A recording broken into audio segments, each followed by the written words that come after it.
So welcome to this webinar designed for AmeriCorps VISTA members and recent alums entitled Life After AmeriCorps, the Importance of Strategic Networking. I'm your host, Liz Matthews, from the AmeriCorps VISTA Outreach Team here at the Corporation for National and Community Service. And assisting me today are Suzanne and Robin, our partners at Campaign Consultation. So you'll see us in the chat and the Q&A to assist you during today's session and to help you get your questions answered. So let's review today's agenda. We're going to take a look at what networking is and why you need to be thoughtful about who you network with and how you go about it. There are several different strategies that we'll take a look at, and you can determine which style is best for you. And perhaps you can learn how to get out of your comfort zone, which might result in more useful connections for you in your career. We're going to take a look at some case studies of AmeriCorps VISTA alumni, and we're lucky to have a live AmeriCorps VISTA alum on the call today, so you'll hear from Rachel Roberts shortly. We'll also have the opportunity to learn more about the organization AmeriCorps Alums and how you can use this network both during and after service to help with your career goals. And at the end of the formal presentation, you'll have the opportunity to ask questions over the phone, and we'll also address questions submitted through the Q&A periodically throughout the webinar as well as at the end. So I am excited to introduce Ben Duda. He's presenting on today's webinar focused on strategic networking. Ben is an AmeriCorps alum himself, having served both with NCCC as a member and a team leader, and as an AmeriCorps member with Citizen Schools.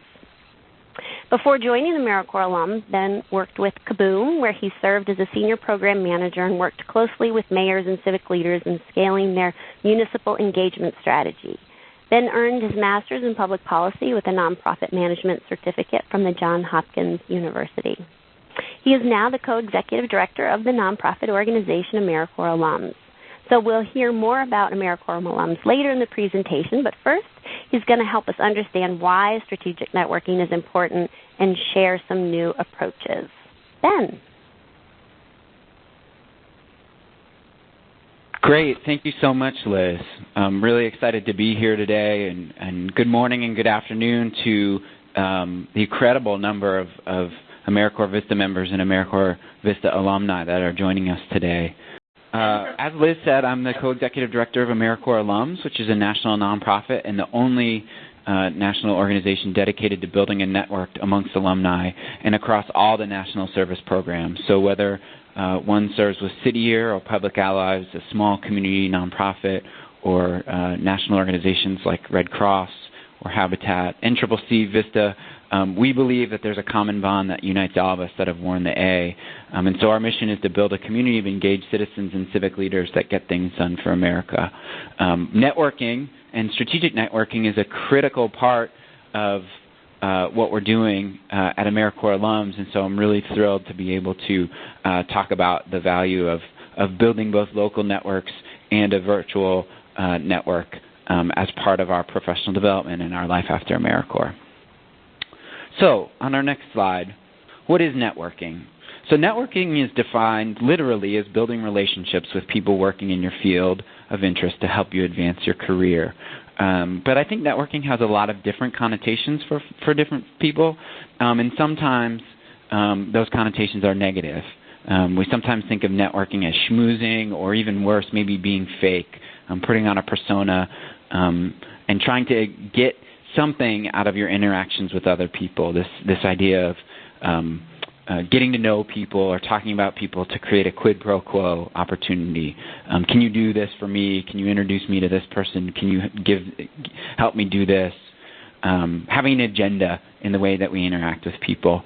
And so that's why I think a lot of times with the alums that we speak with, they often say, I don't like networking. I just want to be myself. I don't want to, I want to come to a happy hour. I want to come to an event and have a snack or have a drink and just be and not thinking about having to be on or creating this persona or this character of myself. It's a kind of a class president. It's that overachiever type person who's going to force themselves on you, not be themselves. And I think one of my goals for today's session is to address those perceptions head on, and it doesn't have to be like that. And there's actually very ample opportunities for us to be ourselves, to feel like we're true to ourselves, and think about how this network, this community of individuals and relationships around us can be genuine, but can also have real benefits to our profession, our interest areas, our passions, which I think so many of us who've served in AmeriCorps are really motivated by our interests and passions. And so, for example, as we look at this first image of a VISTA leaders group in Connecticut and a service day that they contributed to, what's the opportunity here as we're serving side by side with other VISTA leaders and members of the community? How can we think about those interactions as an opportunity to get to know others and an opportunity to get to know what motivates, what interests other people, what are the connections that are possible? Someone who's serving in your city might be addressing an issue that you really care deeply about, and getting to know more about that person and that issue can be really important and helpful to you as you think about what's next in your post-service career. You might be embedded at a community-based nonprofit, and a colleague might be serving as a VISTA in a community development corporation or with a city agency. What can you learn about that work, that issue, how that organization is oriented that could help you in your own professional development? So we're going to explore that topic and others in the course of the session, and as well, as I said before, talk a little bit about AmeriCorps alums and how extending your own network to not only the VISTAs in your community or the individuals you've met at PSO or the very large size number of VISTA alumni across the country, but to be inclusive of all AmeriCorps alums could be a real valuable asset in your own professional development. So as we think about strategic networking, I wanted to shift the paradigm completely. So hopefully folks are familiar with, but if you're not, there's a real popular thinker right now who's gotten a lot of press in the last couple of years, and his name is Adam Grant. He's a University of Pennsylvania professor in the Wharton Business School, and his kind of perspective and ideas has been really popularized in the last couple of years in magazines like Fast Company or through the New York Times. He's a LinkedIn columnist and published a book last year. But he's very outspoken about this idea of a giver's theory. So he thinks that there's three types of ways that people interact in the world. They can be taking, they can be giving, or they can be matching. And so takers are always looking to get as much as possible from other people. Matchers kind of want everything to be equivalent. What did you do for me? What did I do for you? It always has to be balancing out, whether in the near or midterm. But givers is this philosophy of people who are looking to contribute to others without that expectation of anything in return. And he's explored through a lot of rigorous scientific research, storytelling, story capturing, that giver's philosophy and how it carries forward actually can have incredible value and incredible benefit without that individual going into it with that expectation of a benefit.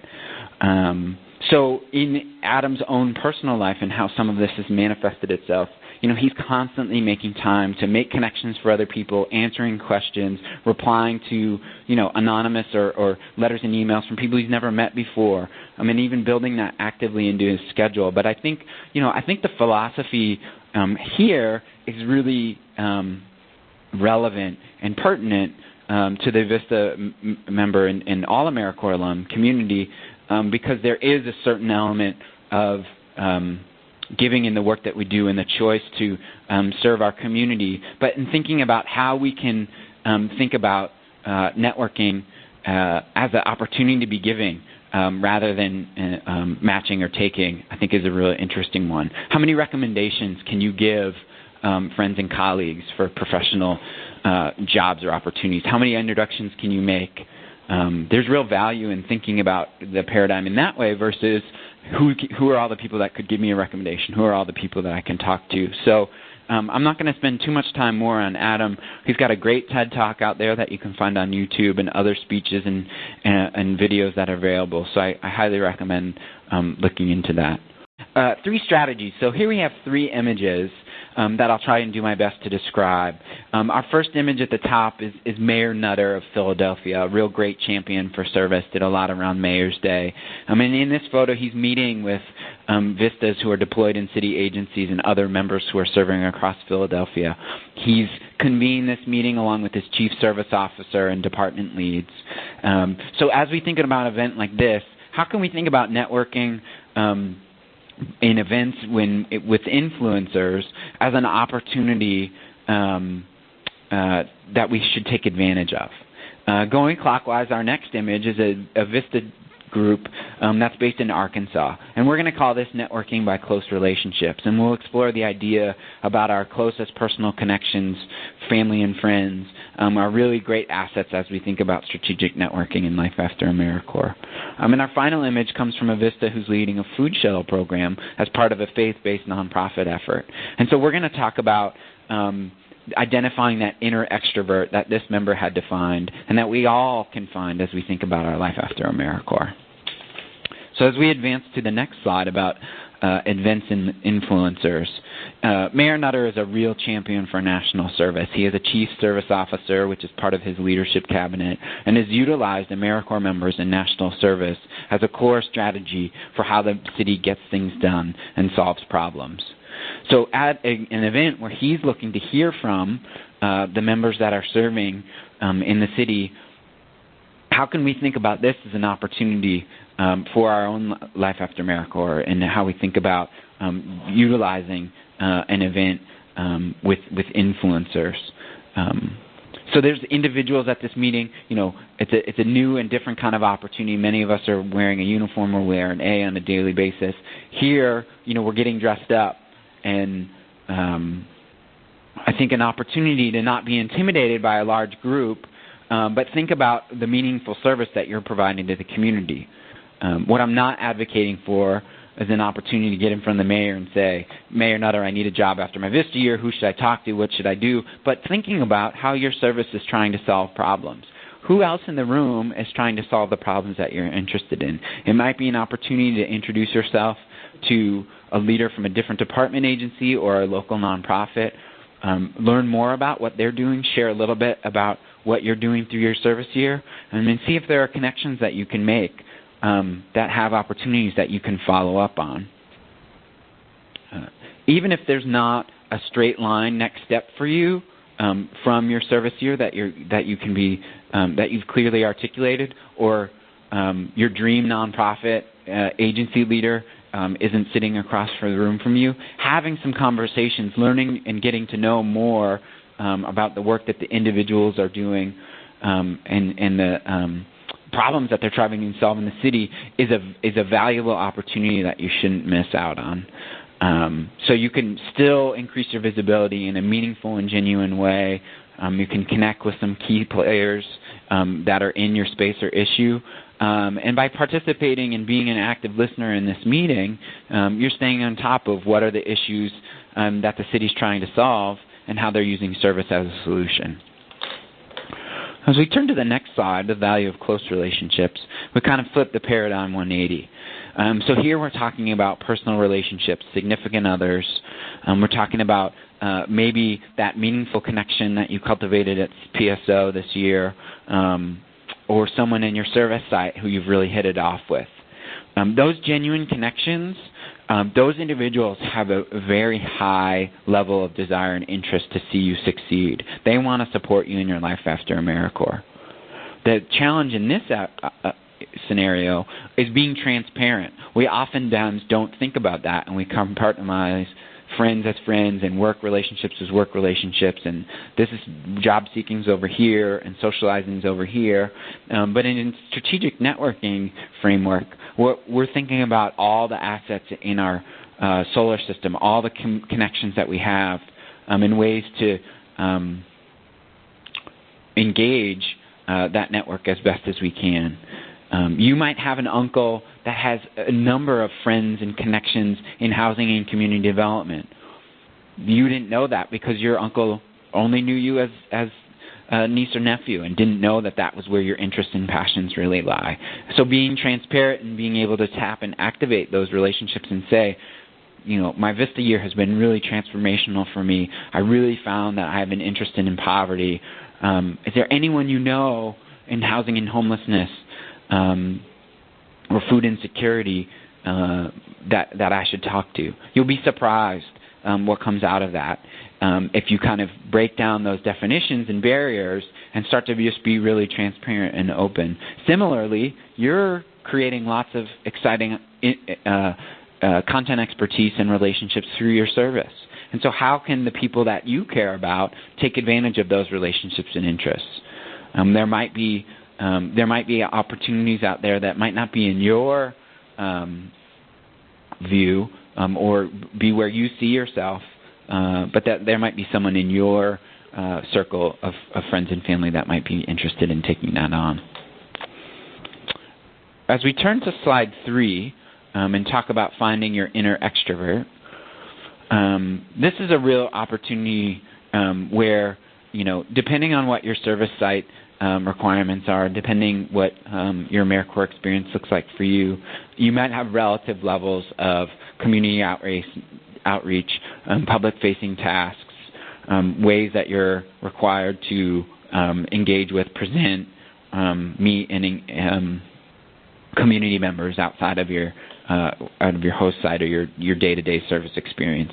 But I think it is really important that we all find that courage and that opportunity to put ourselves out there and speak about what we care about and our passions. And so part of strategic networking is really being able to say that if this is something that I care about, if this is something that I'm passionate about, I have to find the courage and the will to talk about that and to step outside of my comfort zone to really express those interests and passions to others.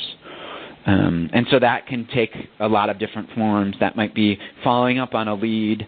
That might be reading an article in your local paper and sending that organization or that individual profiled an email saying, I read the article about the work that you're doing. It's amazing. I'd love to learn more about your organization. That kind of effort might not feel so comfortable, but it's a really important step to aligning your purpose and your passions and being able to find those opportunities out there.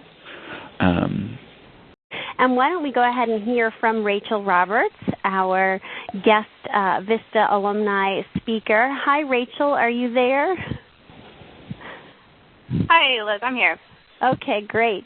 Welcome, Rachel. Thanks so much for being with us today. Can you tell us a little bit about your experience when you served with VISTA? Where were you and what were you doing? Hi. Yes. So I served Habitat for Humanity International in the Washington, D.C. area. I served as a program management VISTA. I helped launch their new Veterans Build initiative, which aimed to better serve with and in honor of veterans and military families. So my service year ultimately culminated in a 6-day Habitat build on the mall, on the National Mall at the base of the Washington Monument. We built 7 homes to raise awareness of our new initiative and bring attention to housing issues faced by veterans and military families. That's great. It sounds like an amazing opportunity. So what skills do you think you gained during your service with Habitat for Humanity that you've been able to transfer to your current position? Okay, sure. Well, a shout out to any Habitat people out there who are serving. We have, as you all know, Habitat people. We have like 1,500 local Habitat affiliates across the country, and so part of my job was helping to enroll these local affiliates in our Veterans Build program. So that meant a lot of cold calls, a lot of picking up the phone and talking to Habitat affiliates and offices around the country. So, do you guys hear that music? Is that just me? Yeah, we're not trying to have background music for you. Somebody was on hold, so we're just getting all the technical glitches we possibly can. So go ahead, okay. Rachel. No, keep going. That was my Oscar music. Yeah, we're queuing you up, right? So another thing that I did as a VISTA that helped me become a better networker is I had to go to a lot of conferences and speak to veterans and military groups, of which I am not a veteran. So I had to quickly establish my credibility as a subject matter expert and confidently deliver our new program and help connect veterans with other resources that Habitat couldn't offer. So that was part of leaving my comfort zone and being comfortable talking to a new group of which I was, always learning. So that's amazing. That's great. So how did you? What do you think enabled you to get the courage to talk to the vets and sort of be in this environment that was so different from what you had been used to? I had to. Yeah. It was my job.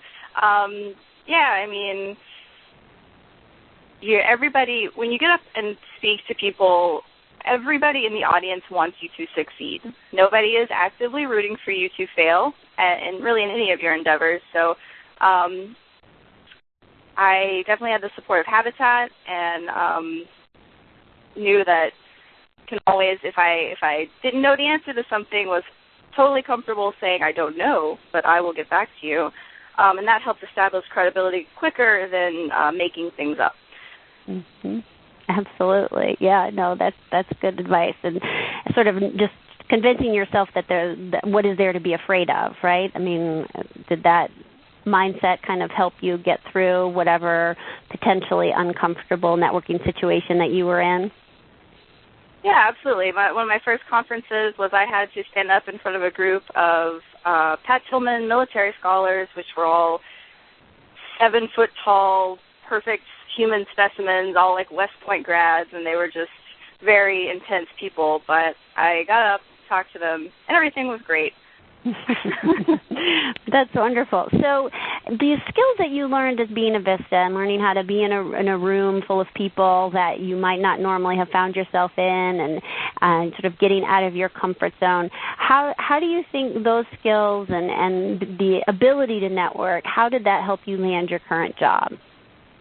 Sure. Well, a couple of things. I knew I wanted to leverage my non-competitive eligibility after my service year with VISTA, and I knew I have an environmental background. I have a master's degree in environmental management and work experience with endangered species and conservation issues. So I knew I wanted to work with the Department of Interior. So I reached out and took a summer job with the Student Conservation Association and led groups of students doing trail work in national parks in the D.C. area. And while with the SCA, I was able to cultivate those relationships with the National Park Service and Department of Interior people. And with the confidence that I got from my VISTA year, I was able to be comfortable reaching out with parks people and letting them know, like Ben said, letting them know what you want to do, where your career path is headed for you, and helping. Because a lot of people just didn't know. Like I was talking to one park ranger, he's like, "Oh, I didn't know you wanted to do that. I know somebody at the Tuxent Wildlife Research Center," which is where I work right now. So I was able to build those relationships and easily hand over a strong letter of recommendation from my former Park Service boss to my new Department of Interior boss at the U.S. Geological Survey. That's great. So, Rachel, given your VISTA experience and then being able to obtain a job that you really wanted to have using your non-competitive eligibility, I might add, what advice do you have for the folks on the phone that might ease them into the world of networking and make things get the results they're looking for? Sure. Definitely be prepared to engage with people under any circumstance. For example, Liz met me on a metro train, and she saw my VISTA T-shirt, and she was like, "Oh, you're a VISTA. What do you do? Who are you? You look tired," And so being able to talk to her about the build on the mall, that kind of stuff, was able to, allow me to be on this call today to try and help you guys in any way I can. And I guess another thing would be, don't be discouraged by like a large ratio of you putting yourself out there and not getting a lot of stuff back. With resumes, you might put out 100 resumes and only get one interview back. Same as networking, you can talk to 100 people and you might just get one person who can genuinely connect with you and you can form a relationship with. So if you don't get a lot of people fighting back, it's nothing, you're not weird, you're not doing anything wrong. It's just how these things go. Mm-hmm. Exactly. It's a numbers game. The more people you reach out to through your network, the chances of something coming back are greater. And then, of course, the other message here is to wear your gear, right? Wear that AmeriCorps A, and then people will either ask you what it is or they'll connect with you because they have a link to AmeriCorps somehow. That's great. All right. Well, Rachel, thank you so much, and I know you're going to stick around in case folks have questions for you when we open up the Q&A portion of the call. So we are now officially back in action. It's very exciting, and we're going to go ahead and do the poll that Ben had mentioned. So looking at the different categories that he went through, which of these makes you the most nervous? Being in a room full of influencers and Mayor Nutter, working through close relationships, or bringing out your inner extrovert? Let us know. And Ben, I will let you comment on the poll coming in and turn it back over to you.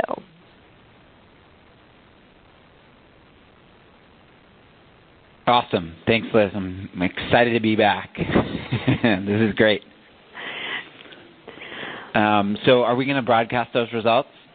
Yeah, they're being tallied right now. Oh, they're broadcasting. So yeah, okay, they're going on right now. So I don't know if you want to say anything more to the poll describing those three categories, or whether we just take a look at the results as of now. Yeah. No, this is great. And, I think we all come at these with our own, it's a personalized reaction, right? But I think, sometimes events and influencers, that kind of forum, the mayor's there, that's a big space.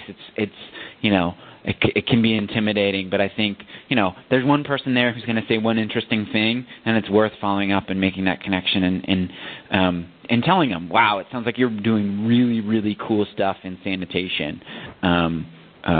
Or I'm serving right now in education, but I'm really passionate about parks. And start the conversation there from an event side. And the inner extrovert, I think, that was one of the skills that I really learned in AmeriCorps, was having to, speak in front of my peers as a team leader, speak in front of a room of middle schoolers at citizen schools. And so finding that courage and that ability to kind of get up in front of different audiences was something that came through practice, through service. But I think we can all use our own service experiences right now to think about, even simple things. You're doing community outreach for an event, or helping to build a program for an organization. The easy route might be to send a group of emails and see if you can get registered up. But following up with folks on the phone, even though phone maybe isn't this place that you're most comfortable, is a real good opportunity to practice, because those phone conversations are going to help you as you're looking to have a informal conversation down the line. So I want to keep moving. First, though, I think Rachel's story was awesome, and so I really appreciated everything that she shared there, and that kind of serendipitous, again, way of making things known to people led to a connection, led to her current role. I think it's really great to hear, and love the way that the two of you met as well. So, the old Apple commercial when the iPhone first came out was there's an app for that and all these problems that you want to solve. And so, as the co-executive director of AmeriCorps Alums for the last 3 years, people are always asking me, I'd love to hear from an alum who da-da-da-da-da-da. And no matter what the qualification is, we can almost always, I think I've never not been able to say, there's an alum for that.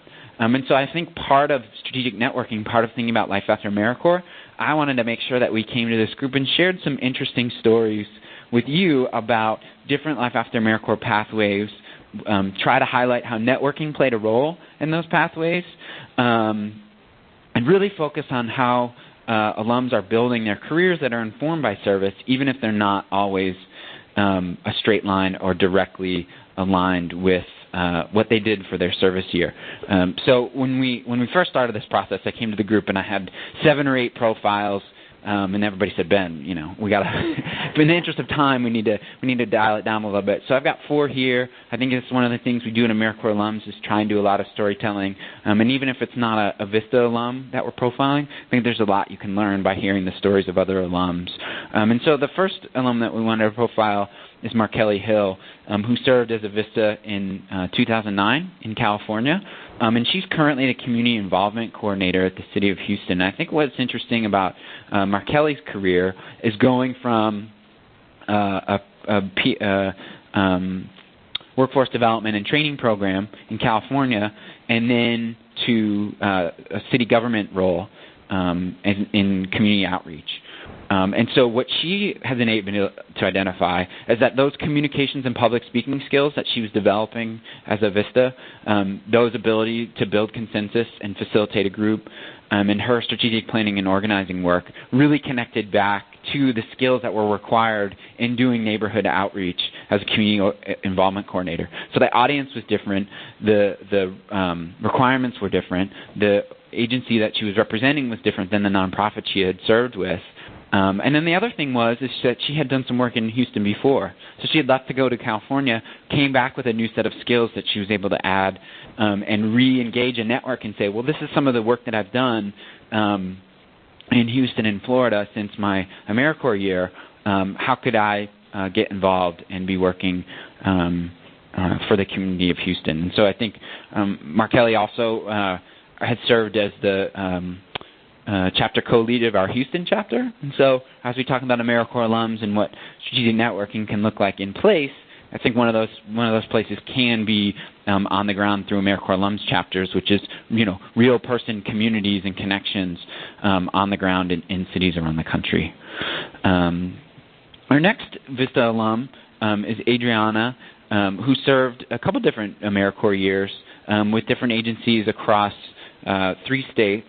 And is just finishing up her graduate degree program at a master's program in social justice and human rights, specifically in Arizona. And the funny thing about Andriana is as I reached out to her in advance of this session, she's in the midst of finishing her program and confirming a job opportunity. And so she said, my networking story is dependent upon what happens in the next 2 weeks.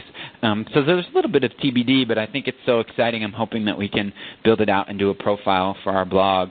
But for Andriana, it was really working at different and serving in different agencies that allowed her to kind of build a narrative around social justice and human rights. And so whether it was with the state of Washington, whether it was in North Carolina, or with the mission work of an organization like Generations Incorporated, she started to weave her own narrative around, advocating for different communities and cultures, individuals from different backgrounds and lifestyles, and being able to find those links and making those connections was important to point her towards her master's program, and now pointing her out to 2 possible paths that could be, one is more focused on youth and families, and one is more focused on organizing and advocacy. So Andriana's story is a continued work in progress, which is another great thing about being an AmeriCorps alum. So we're excited to see where she goes next.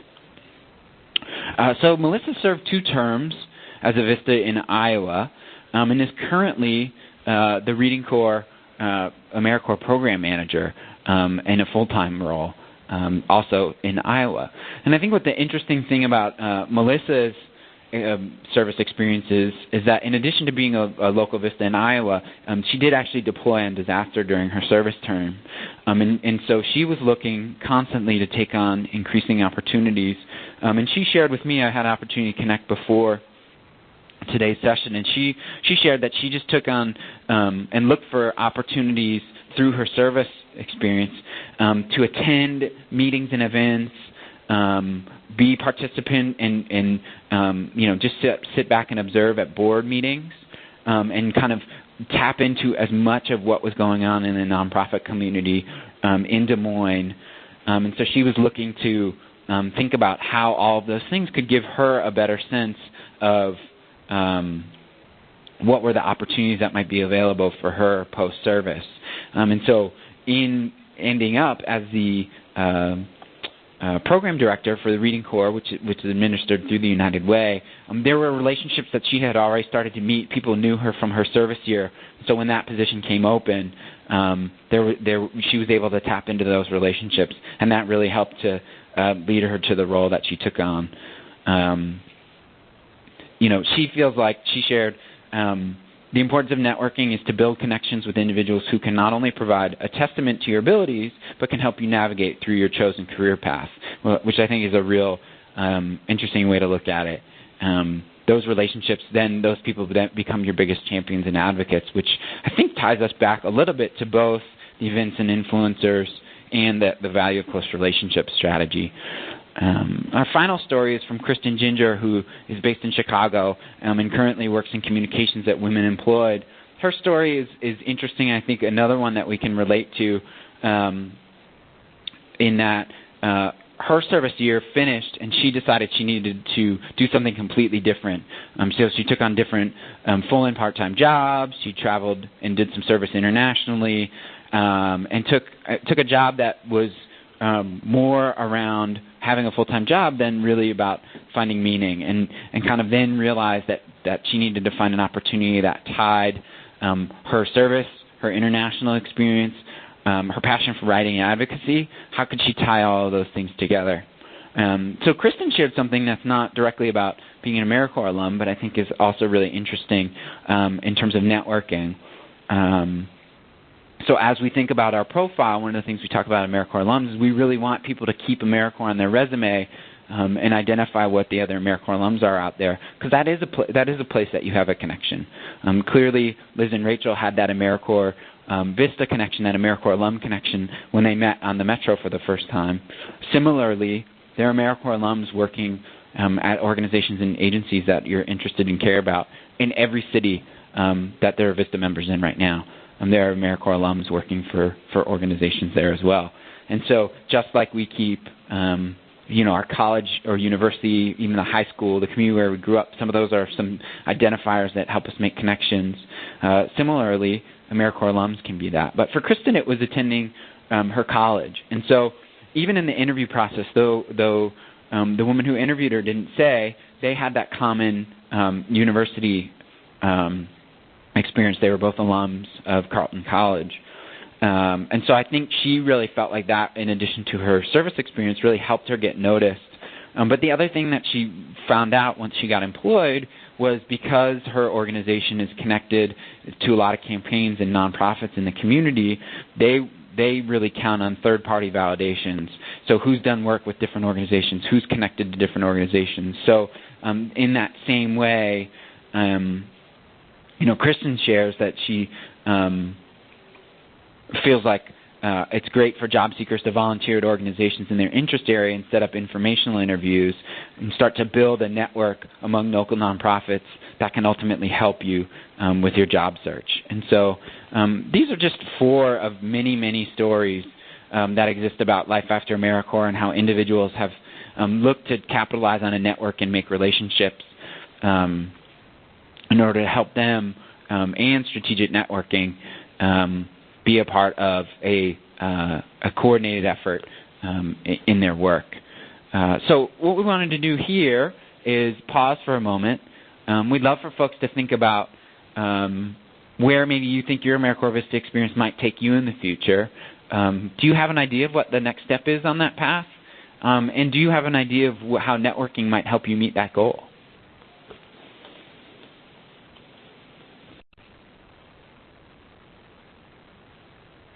So feel free to make your comments in the chat to answer Ben's questions, and we can see what you all are thinking in terms of where you'd like to go after your AmeriCorps VISTA experience.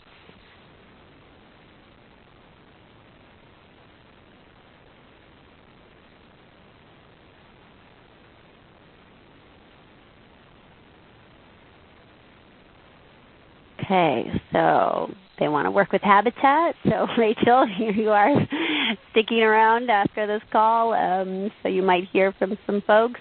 Somebody wants to be a park ranger, and they actually submitted a question in the Q&A, so we'll get to that shortly. Want to start grad school, several people say. Looking to do an MPA, be in student affairs, VISTA leader.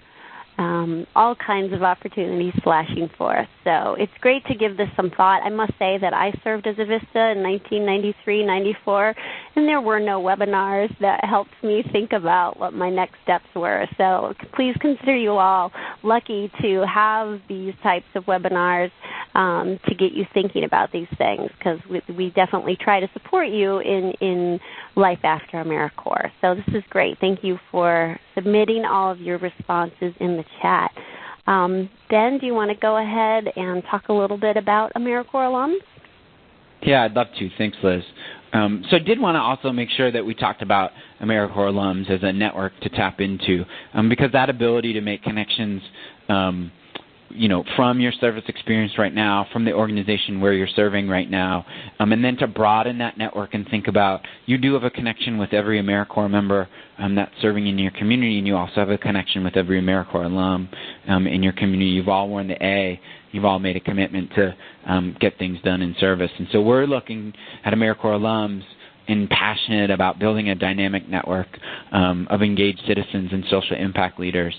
And we want to play a role in accelerating that potential that you're developing through service right now. As I mentioned, we are the only national network. And we wanted to just take a moment to introduce you to our organization and some of the resources that we have now. And, even as a current member, you can take advantage of all the resources of AmeriCorps alums and register and join and be a part of our community. So our organization has 5 priority areas.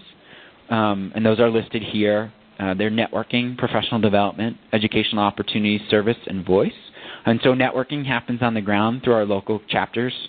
We have chapters in 83 cities. Professional development, like participating in webinars like these. AmeriCorps alums also host monthly professional development webinars. And we have a career newsletter.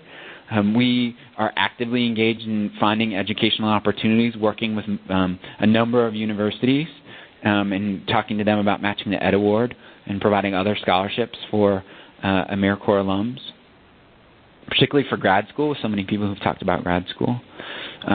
Service, of commitment to service throughout on National Service Days, as well as finding new ways to serve, like joining a local nonprofit board of directors. And finally, voice. I'm really passionate about storytelling and advocacy as a tool to maintain that commitment to service this year and beyond. So this slide I'm just going to go through very quickly in the interest of time, is a little bit about our strategy to engage at 3 levels, engaging individuals as part of a network, building communities. Those communities can be on the ground. Those communities can also be issue-oriented. We're building a community of leaders in CSR and philanthropy. And we're also building a community that we're launching this spring of alums who are working in international development. So that'll be an opportunity for you as members and recent alumni who might be interested in a career in international development to participate in podcasts and read blog posts from alums who are further on in their career who are really having success in that area, and they can talk about how they got there, things they're motivated and passionate about. And then we think that there's a network effect that does impact the whole country of alumni who can really have collective impact. So as I mentioned, we do have over 80 chapters in 38 states. And our chapters really provide a meaningful social capital building experience.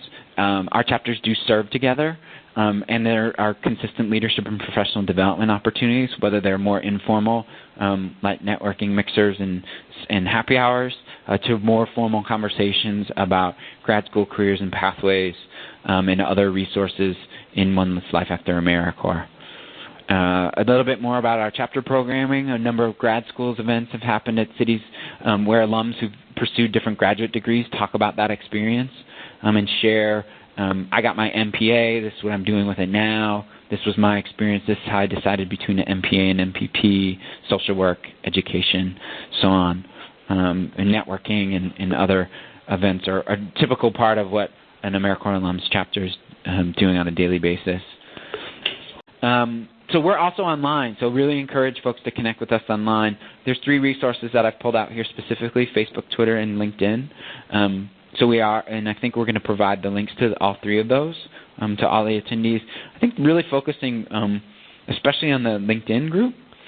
We have over 14,000 members here, and it's a great opportunity to see what other alums are talking about and reading. As long as AmeriCorps, VISTA are on your LinkedIn profile, it is a closed group, but if you do have AmeriCorps on your profile, we'll let you in to the group, and it's just a great way to interact with other alums. There's not a lot of spam and whatnot in the group, but it's alums talking about issues and organizations that they care about.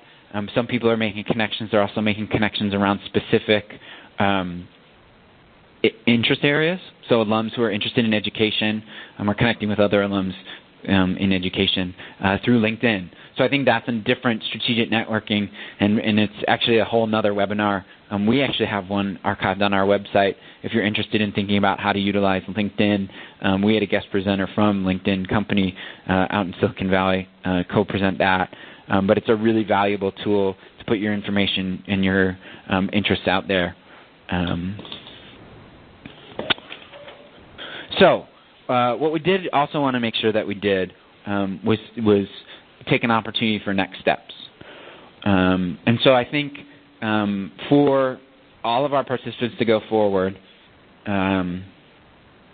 would love to have you think about trying or probably not even trying, maybe the right word here is more emphasizing one of the 3 strategies that we reviewed, whether it's around events and influencers, whether it's around close relationships, whether it's tapping into your inner extrovert. Think about how you can bring one of those 3 strategies into the work that you're doing every day. The second circle there on the right, to offer yourself and your skills. You're offering yourself through your service right now. You have self and skills to offer in new ways. Adam Grant's got a lot to say about that. Thinking about how to be a giver and how that connects to strategic networking is a really powerful opportunity to follow up on. And the third and final next step is around intersections for your passions in organizations. So where do those intersections exist for you? Kristin found service with refugee communities, a passion for writing and advocacy, and tied those 2 together, found that intersection, found that alignment, and that helped guide her on her life after AmeriCorps. So how can each of you, each of us, use that same strategy as we go forward? So I hope that this has been a valuable and helpful experience for you. Our goals were to help you think about how to leverage your AmeriCorps VISTA experience, understand the importance of networking, and hear some examples about how VISTA alumni have built their own careers on service in life after AmeriCorps. And as well, hopefully, if you hadn't already connected with us, that you've learned a little bit more about the AmeriCorps Alums Network and ways to connect. And so if you are interested in hearing more from AmeriCorps alums, just put a quick link in the chat of a way to get registered and connect with us online through our website. I know Suzanne already put the links to our social media resources in the chat as well. So with that, we've looks like we still hit the 3 o'clock deadline nearly on the dot, and so we've got plenty of time for question and answer. Great. Thank you, Ben. Turn it over to Liz. Yes, absolutely. Thank you so much. So there is a question in the Q&A. I'm going to go ahead and address a few of those, and then I'll ask the operator if there are any questions online. But first, let's take care of some of the questions in the Q&A. Sydney wants to know, where is it that she can find the information about the international development opportunities that you were talking about? Great question, Sydney. So we're just starting that. It's going to be an international development cohort. We're having a formal meeting of the cohort later this month, and then we'll start to put that information out through our different media channels. So if you're not registered with us already, definitely go to AmeriCorpsAlums.org to register. make sure that we're connected through channels like Facebook and LinkedIn, and you'll see that content start to come out as soon as the cohort starts connecting and broadcasting the podcasts. Great. Thank you, Ben. This is a question for Rachel. So Sherry worked as an SCA. I'm assuming you know what that means. Then a seasonal National Park Service ranger. What advice do you have for gaining a permanent job after my VISTA year? She wants to know. Rachel, can you take that one? Sure. It's really hard. I am a full-time biological science technician working with whooping cranes, but I am a term position, so not to exceed 4 years, hoping to continue to network and leverage my way into a full-time permanent position, but it is very hard. Thanks, sequester, and thanks to a lot of other political factors that have happened. What's happening right now, unfortunately, across a lot of Department of Interior is people are retiring, and they are not hiring new people. And they're just disseminating duties. I went to an all-staff meeting, and I was the youngest person in the room by 15 years.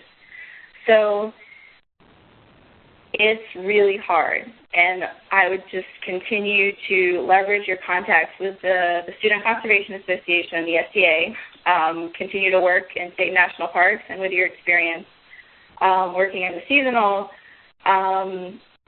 I have been in contact with people who have different journeys. There's people who have been in the Park Service their whole life, but only as seasonals, and they've bounced around to different parks. So not 100% sure about your situation, but it's not easy. And don't put all of your eggs in one basket. So I wish it was more positive. I'm sorry. That's okay. You're realistic, Rachel, and I'm going to also chime in because Rebecca is asking about NCE, and that is also related to how one gets a job with the Park Service or any other federal agency. We could spend an entire webinar on non-competitive eligibility, and we're actually in the process of planning one, so please stay tuned for that. But to just address it very quickly here, the question Rebecca is raising is what is the best way to leverage your NCE status? I will say, and Rachel is a live example of this, even though you have non-competitive eligibility, you still need to do networking because the beauty of the non-competitive is that a federal hiring agent can bring you on without having to go through the full process of collecting resumes over USA Jobs and so forth. But if they don't know you exist and that you can be hired and you have the qualifications and you're interested in the job, it doesn't do any good anyway. So you still need to do networking if you're trying to get a job with the federal government, just as you would in any other sector. So I just wanted to point that out. There are resources. There's a tutorial on the campus on non-competitive eligibility, so you can really understand the ins and outs of it. It doesn't guarantee you a federal job, but it enables the federal hiring manager to put your resume in a pile of folks that he or she knows that he can hire right away. And you stand on the same ground as somebody who already works for the federal government as opposed to somebody who's just coming in off the street without that experience. And can I just add one thing, Liz? Sorry. And another thing Liz helped me to do is you have to, not all the hiring managers understand what NCE is, and so in your cover letter you should include what non-competitive eligibility means, and because not all the hiring managers understand what that means. And I've talked to a lot of HR people, and they don't really understand what that means. So, and the people that are looking at your resume are not the people that are at the parks. They're the people downtown. They're far removed from where you actually want to work. So the person who pulled my resume, nobody that I work with now actually saw me until I went in for the interview process.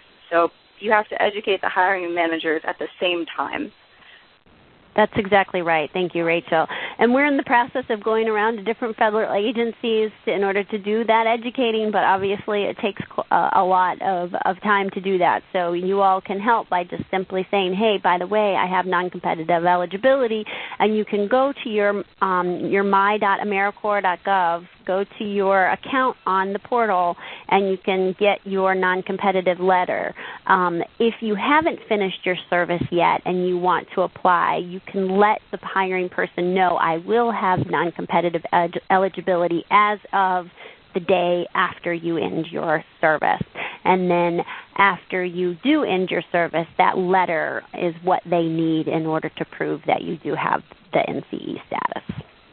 Okay, I'm going to end the NCE questions on that, and we've got a couple of other questions in the Q&A. Ben, this one's for you. How can you network with AmeriCorps alums in a different state than the one that you're currently serving in? Tola is currently serving in Miami, but like to move to D.C. after my term is up. So Tola, I mean, you've really got two great assets. Our Miami chapter is one of our strongest chapters, and as well as our D.C., and I think D.C. is probably top 2 or 3 in terms of concentration of active AmeriCorps alums in the whole country. I shared a link earlier of our locations. I'll share it again in the chat. And there we just put all the Facebook pages, emails for chapter leaders and other information. I think it's a great way to connect with folks and find them in those communities, especially if that's in your city. So that information is all there. I think LinkedIn also provides a great vehicle. You can start to map through LinkedIn. I'd like to go to D.C. What are some organizations I'm interested in? What are some issue areas? And you quickly start to find alums. Wow, Red Cross is based in Alums. Or in D.C. there's tons of alums who are working at Red Cross. That next step becomes either through LinkedIn, through outreach, through the AmeriCorps Alums Facebook group. Does anyone know anyone at Red Cross for an informational interview? You start to kind of put those things out there. So there's a couple, I think, quick and easy steps to that you can take to start to introduce yourself and connect with other members and alums in your community. I recommend the Miami chapter, even though that you're not maybe looking to stay in Miami. While you're serving, it's a great opportunity to connect with another group. They do tons of events and activities. They have a real entrepreneurial way that they think about service, and so they're constantly doing service projects with different nonprofits that members of the chapter are connected with. They do, happy hours and socials and lots of different events. So building those relationships, they certainly have friends and connections in D.C. That are started in Miami. So it's a great community to tap into. So good luck with that transition. And looks like we've got some other alums or members in the group today that are on both of those, both D.C. and Miami. And so hopefully that you'll all take advantage of connecting with our alums chapter. Oh, that's great. See, you're already networking on this call. That's terrific. There is a question from Sean. Are there ways I can use AmeriCorps networks to do work abroad? I'm going to take a stab at answering that, and Ben, feel free to chime in. I would say to you, Sean, I'm not sure what your goals are and what you would like to do, but the folks that I know who have done both AmeriCorps VISTA and Peace Corps, it is an amazing resume to have both of those experiences, especially if you want to continue in the service sector and or in international development work. So if you haven't thought about doing Peace Corps, they actively want AmeriCorps VISTA alums to apply because they know folks at Peace Corps know what it takes to be a VISTA member, and they know that those skills are very applicable for a Peace Corps volunteer. So I would encourage you to think about that route if you haven't already. You're used to living on not much money, so that part won't be too hard. But it's an amazing opportunity, and the Peace Corps network is very well connected to the AmeriCorps network. So, Ben, I don't know if you have anything else to add on that front. Yeah, I mean, I think that is definitely a route. I know our co-executive director, Mary Bruce, is both an AmeriCorps alum and a returned Peace Corps volunteer. I think the great thing is that AmeriCorps skills are really transferable, and especially as VISTAs, there's a lot of work that you're doing that as you think about translating your service experience, really apply to the work that international organizations are doing. And I think one of the things that we're trying to do with our international development cohort is start to profile that more and help to demystify that transition. How did alums take their national service skills abroad?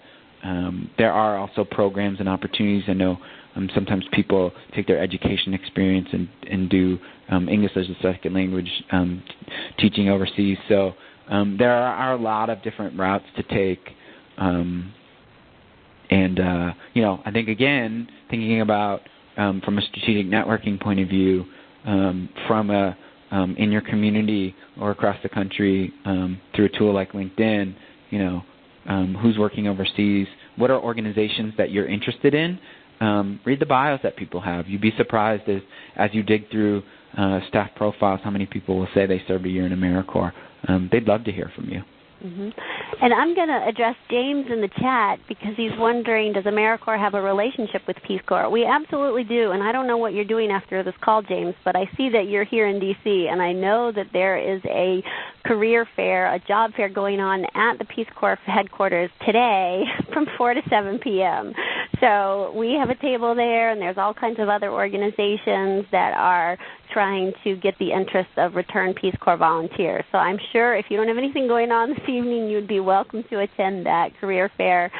They're located over at 20th and I think, Northwest. Yeah, and Liz, one of your good friends is on our DC Alums board, Allie Snell, who works for the Peace Corps. There so we go. See? She would be a great person to talk to through. She will probably be over there, so go for it, James, if you don't have any plans today. Sherry wants to know if anyone is connected to the Teach for America program. So if anybody has any connections there, you can certainly put them in the chat because she's wanting some advice for getting a position with Teach for America. It is pretty competitive, so I don't know. Ben, do you have any advice for her on that? Yeah, I mean, I think for Sherry, one of the things to remember is nearly, I think it's 20 of the 24,000 Teach for America members are also AmeriCorps alums.